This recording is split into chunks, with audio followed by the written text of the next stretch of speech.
Welcome to Simplified UPSC by PPP, where we listen, learn, and grow together. Detailed lecture notes in English and Hindi, plus practice questions for prelims and mains, only on our Telegram channel. Link in description. Like and subscribe for more. नमस्कार और simplified UPSC bye PPP में आपका स्वागत है। चर्चा शुरू करने से पहले हमारे सभी मौजूदा सदस्यों को दिल से बहुत बहुत धन्यवाद। आपका समर्थन ही हमें इस तरह का काम करने की ऊर्जा देता है। और जो नए श्रोता हमारे साथ जुड़ रहे हैं, उनसे अनुरोध है कि चैनल को सब्सक्राइब करें और हमारी मेंबरशिप में शामिल होने पर विचार करें, ताकि हम आपके लिए ऐसी ही उपयोगी सामग्री लाते रहें। तो चलिए आज की चर्चा शुरू करते हैं। हमारे सामने है एनसीईआरटी बायोलॉजी क्लास 11 का चैप्टर 5, पुष्पी पादपों की आकारिकी। ये उन चैप्टर्स में से है जो यूपीएससी की तैयारी के लिए मतलब एक बुनियाद का काम करता है।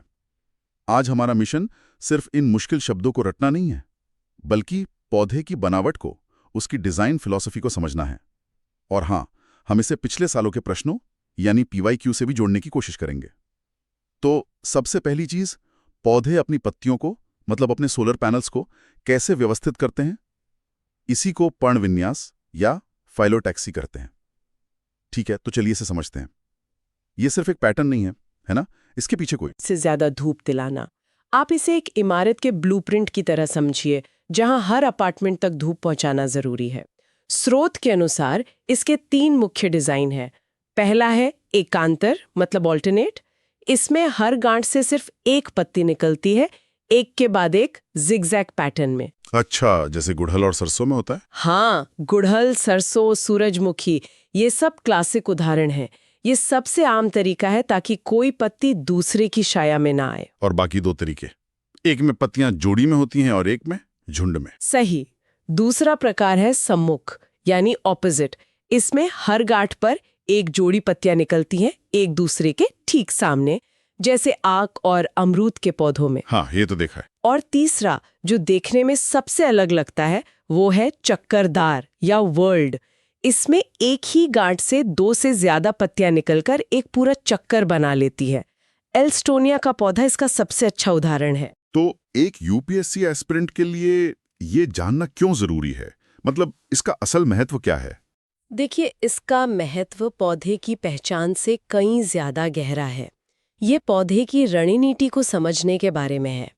जब आप पर्यावरण और पारिस्थितिकी पढ़ते हैं, तो ये ज्ञान आपको ये समझने में मदद करता है कि घने जंगल में एक पौधा कैसे जीवित रहता है। अच्छा।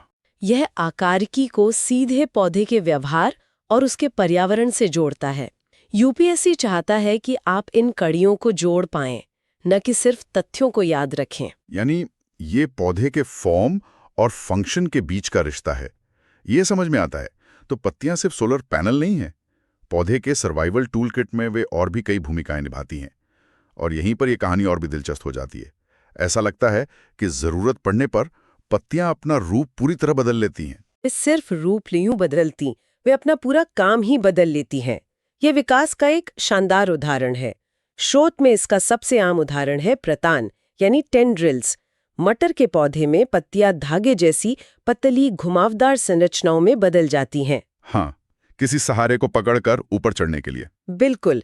इनका काम प्रकाश संश्लेषण करना नहीं, बल्कि पौधे को ऊपर चढ़ाना है। और ये सिर्फ ऊपर चढ़ने के बारे में नहीं है, ये अपनी रक्षा करने के बारे में भी है, जैसे कैक्टस। हाँ, कैक्टस में पत्तियां कांटों यानी शूल में बदल जाती हैं। ये एक पत्थर से 2 शिकार करने जैसा है। एक तो जानवरों से बचाओ, और दूसरा, जो रेगिस्तान के लिए ज्यादा जरूरी है, कांटों की वजह से पानी का नुकसान लगभग न के बराबर होता है। तो एक ही रूपांतरण से रक्षा और जल संरक्षण दोनों हो गया। ये तो कमाल की एवोल्यूशनरी एफिशिएंसी है। अच्छा, भंडारण का भी एक उदाहरण है ना? प्याज और लहसुन। हाँ, और ये हम रोज देखते हैं। प्याज और लहसुन की जो गूदेदार परतें हम खाते हैं, वे असल में भोजन जमा करने वाली रूपांतरित पत्तियां हैं। लेकिन स्रोत में एक और भी अनोखा उदाहरण है, वो ऑस्ट्रेलियन बबूल वाला। हाँ, वो बहुत दिलचस्प है। ये प्रकृति का एक शानदार हैक है। ऑस्ट्रेलियाई बबूल की असली पत्तियां बहुत छोटी होती हैं और जल्दी झड़ जाती हैं। तो फिर वो भोजन कैसे बनाता है? तो उसका जो पर्णवृंत है, मतलब पत्ती का डंठल, वो चपटा और हरा होकर प्रकाश संश्लेषण करने लगता है। वाह, मतलब डंठल ही पत्ती का काम करने लगता है। एकदम सही। इसके अलावा कीटभक्षी पौधे भी हैं, जैसे घटपर्णी, जहां पत्ती एक जाल बन जाती है। आप जानते हैं, इस भंडारण वाली बात से मुझे एक PYQ याद आ रहा है। ये 2013 का प्रश्न है। सवाल था कि ठंडे गोदाम में रखे फल ज्यादा समय तक क्यों चलते हैं, और सही जवाब था क्योंकि उनकी श्वसन की दर कम हो जाती है। तो यहां भी भंडारण है, और प्याज लहसुन में भी। क्या हम इन दोनों के बीच कोई कनेक्शन बना सकते हैं? ये एक बेहतरीन कनेक्शन है, और यूपीएससी को ऐसी ही सोच पसंद है। देखिए, दोनों मामले अलग अलग हैं, पर उनके मूल में एक ही विज्ञान है, चयापचय यानी मेटाबॉलिज्म। अच्छा। PYQ वाले केस में हम फलों के चयापचय को ठंडे तापमान से धीमा कर रहे हैं ताकि वे देर तक ताजे रहें। हाँ, ये एक बाहरी नियंत्रण है। और प्याज में पौधे ने प्राकृतिक रूप से एक ऐसी संरचना विकसित की है, यानी रूपांतरित पत्तियां, ताकि वो भोजन को लंबे समय तक संग्रहित कर सके। तो एक में हम प्रक्रिया को धीमा कर रहे हैं, और दूसरे में पौधे ने भंडारण के लिए एक विशेष डिजाइन ही बना लिया है। समझ गया। मतलब आकारिकी और कारिकी दोनों की समझ जरूरी है। बहुत खूब। तो अब तक हमने पौधे के ऊर्जा और जीवन रक्षा के उपकरणों को देखा। अब चलते हैं पौधे के सबसे आकर्षक हिस्से की ओर, उसके प्रजनन अंगों यानी फूलों तक। लेकिन अकेले फूलों से पहले उनकी व्यवस्था को समझना जरूरी है। पुष्पक्रम या इन्फ्लोरेसेंस। हाँ, पुष्पक्रम का मतलब है कि फूल तने पर किस पैटर्न में लगे हैं, और ये पैटर्न पौधे की प्रजनन सफलता को सीधे तौर पर प्रभावित करता है। इसके दो मुख्य प्रकार है। पहला है असीमाक्षी यानी रेसिमोस। इसमें मुख्य तना लगातार बढ़ता रहता है और फूल साइड में लगते जाते हैं। और इसका क्रम भी कुछ खास होता है ना? हाँ, अग्राभिसारी, जिसका मतलब है कि पुराने फूल नीचे और नए ताजे फूल हमेशा ऊपर की ओर। तो ये पौधा सैद्धांतिक रूप से हमेशा बढ़ता रह सकता है और नए फूल पैदा कर सकता है। बिल्कुल। लेकिन दूसरा प्रकार ससीमाक्षी या साइमोस इसकी बिल्कुल विपरीत कहानी कहता है। यहाँ मुख्य तने के सिरे पर ही पहला फूल खिल जाता है और उसी के साथ उस तने की वृद्धि रुक जाती है। अच्छा, तो इसकी वृद्धि सीमित है। हाँ, और यहाँ फूलों का क्रम तलाभिसारी होता है, मतलब सबसे पुराना फूल चोटी पर और नए फूल उसके नीचे। लेकिन यहाँ एक सवाल है, अगर ससीमाक्षी में मुख्य तने की वृद्धि रुक जाती है तो क्या ये पौधे के लिए एक नुकसान नहीं है? ये एक बहुत अच्छा सवाल है। इसका जवाब पौधे के ऊर्जा प्रबंधन में छिपा है। ससीमाक्षी पुष्पक्रम वाले पौधे अपनी सारी ऊर्जा एक निश्चित संख्या में, लेकिन शायद बेहतर और बड़े फूल बनाने में लगाते हैं। ये एक जल्दी और निश्चित परिणाम वाली रणनीति है। अच्छा, और असीमाक्षी? एक लंबी लगातार चलने वाली रणनीति है। बिल्कुल। लेकिन दोनों का अंतिम लक्ष्य एक ही है, परागणकों का ध्यान खींचना। और यहीं पर पुष्पक्रम का असली मकसद सामने आता है। मतलब एक अकेले फूल के बजाय फूलों का पूरा गुच्छा रखना। हाँ, ये पौधे की मार्केटिंग स्ट्रैटेजी है। Marketing strategy? वाह, ये बढ़िया तरीका याद रखने का। एक अकेला फूल शायद किसी मधुमक्खी को दूर से न दिखे, लेकिन फूलों का एक पूरा गुच्छा एक बड़े आकर्षक विज्ञापन बोर्ड की तरह काम करता है। ये परागण की संभावना को कई गुना बढ़ा देता है। यह सिर्फ सुंदरता के लिए नहीं है, यह शुद्ध रूप से कार्यक्षमता के लिए है। बिल्कुल। अब हम एक अकेले फूल पर आते हैं। स्रोत में कहा गया है कि फूल एक रूपांतरित प्ररोह है। ये सुनने में बहुत तकनीकी लगता है। क्या हम इसे सरल शब्दों में समझ सकते हैं? जरूर।